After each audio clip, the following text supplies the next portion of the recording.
আসসালামু আলাইকুম রহমতুল্লাহ বরকাতু। প্রিয় মুসলমান ভাই বোনেরা, আশা করি মহান আল্লাহ পাকের অশেষ মেহেরবানিতে সবাই ভালো আছেন, সুস্থ আছেন। সবাই ভালো থাকেন, সুস্থ থাকেন এই কামনা করি। আর প্রথম রমজানুল মুবারকের প্রথম দিন আপনারা সবাই রোজা রেখেছেন, ইফতার করবেন, তারাবির নামাজ পড়বেন।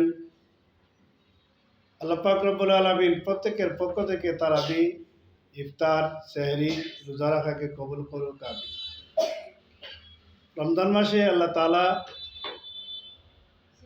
আসমানের দরজা খুলে দেন এবং জাহান্নামের দরজাগুলোকে বন্ধ করে দেন আর শয়তানকে বন্দি করে রাখেন। এই রমজান মাস হচ্ছে আত্মশুদ্ধির মাস। এই জন্য রমজান শব্দের অর্থ হচ্ছে জ্বালিয়ে ফেলা। মানুষের গুনাহসমূহকে এই রমজান মাসে রোজা রাখার ফলে জ্বালিয়ে ফেলে।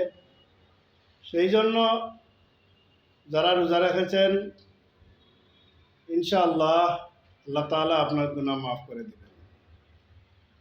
2 নম্বর হচ্ছে রোজাদারের মুখের গন্ধ মেশক আম্বরের চেয়েও আল্লাহ তাআলার কাছে প্রিয়। রোজাদারের মুখের গন্ধ আল্লাহ তাআলা খুব মহব্বত করেন, খুব ভালোবাসেন। 3 নম্বর হচ্ছে রোজাদারের জন্য বেহেশতকে প্রতিদিন সুসজ্জিত করা হয়। আল্লাহ তাআলার হুকুম রোজা পালন করে বান্দারা যখন জান্নাতে যাবে সেখানে তারা সুসজ্জিত একটি জান্নাত পাইবে। 4 নম্বর হচ্ছে রোজা হচ্ছে ডাল স্বরূপ। কিয়ামতের দিন এই রোজা আপনার জন্য ডাল হিসেবে ব্যবহার করা হবে।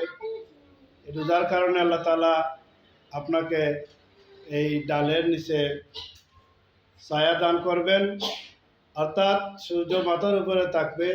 সেই দিন রোজা ডাল হিসাবে ব্যবহৃত হবে।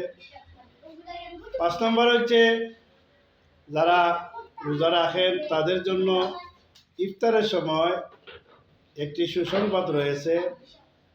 2 নম্বর সুসংবাদ হচ্ছে আল্লাহ তাআলার সাথে সাক্ষাৎ করা। এই জন্য রোজাদারের জন্য 2টি সুসংবাদ, একটি হচ্ছে আল্লাহর সাথে সাক্ষাৎ, 2 নম্বর হচ্ছে ইফতার। ইফতারের সময় রোজাদার সারাদিন অনাহারে থেকে যখন ইফতার সামনে নিয়ে বসে তখন আল্লাহ তাআলা ফেরেশতাদেরকে নিয়ে রোজাদারের জন্য প্রশংসা করেন, দেখেন আমার বান্দারা শেষ মুহূর্তেও আমার হুকুমের অপেক্ষায় রয়েছে, তারা খাইতেছে না, সুতরাং তোমরা সাক্ষী থাকো, আমি আল্লাহ তাদেরকে ক্ষমা করে দিলাম। রোজাদার ব্যক্তির সম্মান মর্যাদা আল্লাহ তাআলার কাছে অনেক প্রিয়, অনেক বেশি। রোজা একমাত্র আল্লাহর সন্তুষ্টির জন্য রাখা হয় এবং এর প্রতিফল আল্লাহ তাআলা নিজে দান করবেন। কারণ রোজাদার ব্যক্তি ইচ্ছা করলে সে সমুদ্রের নিচে বা পুকুরে ডুব দিয়ে খাইতে পারে, কিন্তু সে খায় না, একমাত্র আল্লাহকে ভয় করে বলে। সুতরাং আল্লাহ তাআলা প্রত্যেকের পক্ষ থেকে রোজাকে কবুল করুক, আমিন।